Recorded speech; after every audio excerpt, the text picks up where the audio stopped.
This is Chapter 8, Part 3. Find the amount of a solution of known strength containing a given amount of solute. So we have found the strength before. We have found out how much of the drug we need. We have not found out how much solution it is. We just have a different missing piece. So let's look at this problem. How many milliliters of a 20% magnesium sulfate solution will contain 40 grams of the solute magnesium sulfate? Okay. We want to convert the 40 grams of pure drug to milliliters of the solution. Okay.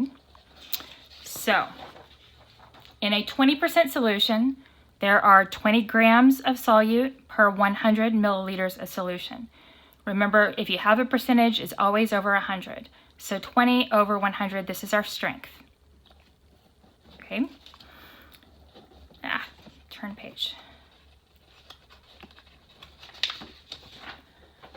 So, to find the amount of solution of known strength containing a given amount of solute, what we're looking for is we want to have 40 grams of the drug and it's 20 grams per milliliter. What we've done is we flip this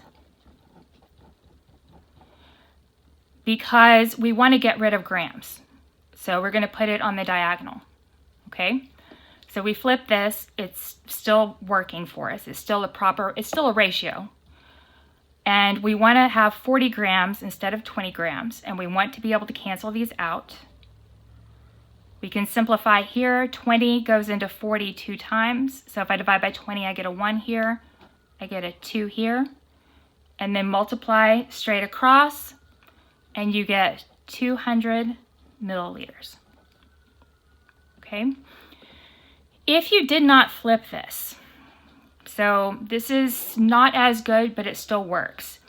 If I did not flip this, and I did it with 20 grams over 100 milliliters, and I tried to get rid of grams, I could multiply by a 40 grams in the bottom over 1.